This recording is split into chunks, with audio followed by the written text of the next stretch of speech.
Түркістан облысында инвестициялық жобаларға кедергі келтіретін мәселелерге прокурорлық тосқауыл қойылуда. Жыл басынан бері өңірде 27 инвестордың құқығы оралып, 30 мәселе шешімін тапқан.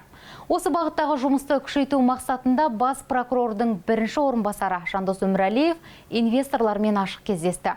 Жиында кәсіпкерлер өздерін толғандырған мәселесін тікелей жеткізіп, мемлекеттік органдар өкілдерінен нақты жауап алды.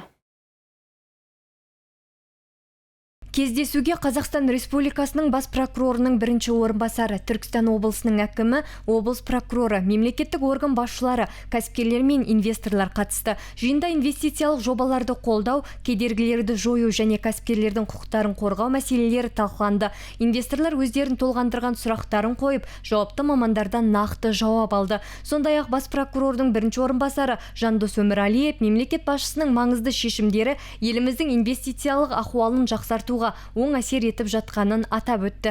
Жалпы осы прокурордың сүйемелдеуімен қанша Түркістан өңірінде жоба аяқталды және сол бойынша қанша жұмыс күші пайда болды. Қанша адамды жауапкершілікке тарттық, қаншама құжаттарды алып бердік. Бұның барлығы құрал негізгі мақсатқа жететін құрал. Негізгі мақсат облыс әкімдігімен бірлесе отырып, сол жобалардың аяқталуына қол жеткізу. Жобалардың нақты іске қосылып, оның нәтижесімен жұмыс күштерінің пайда болуы. Осы біздің мақсатымыз. Ал қалған менің өзім баяндамамда айтпағанда себебі сол цифрларды. Қалған цифрлардың барлықтары, олардың барлығы құрал.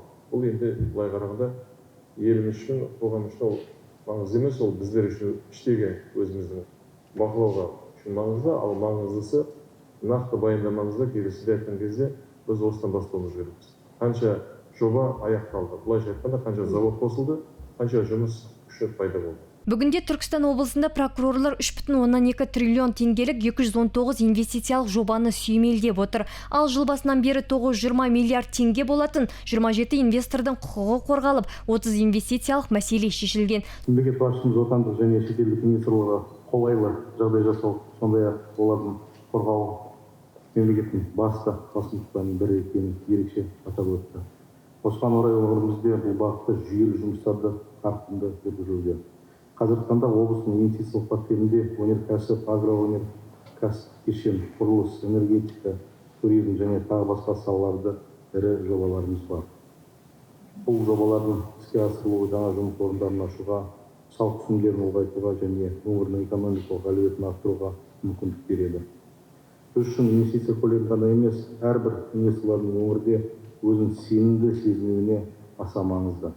Сондықтан мемлекеттік органдардың тарапынан негізсіз кедергілер жол бермеу, кәсіпкерлер мен инвесторлардың заңды құқықтары мен мүдделерін қорғау мәселесі ерекше көңіл бөлудеміз.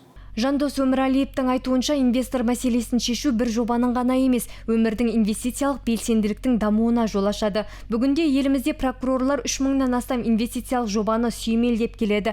Түркістан облысында 2025 жылғы инвестициялық жоспар 4 еседен астам орындалған. Ал биыл 370 миллиард теңгеге жуық 67 жоба инвестициялық пулға енгізілді. Айгерім Абдуллақызы, Рауан Тастанбек, Айға қоғамдық телеарнасының жаңалықтар қызметі.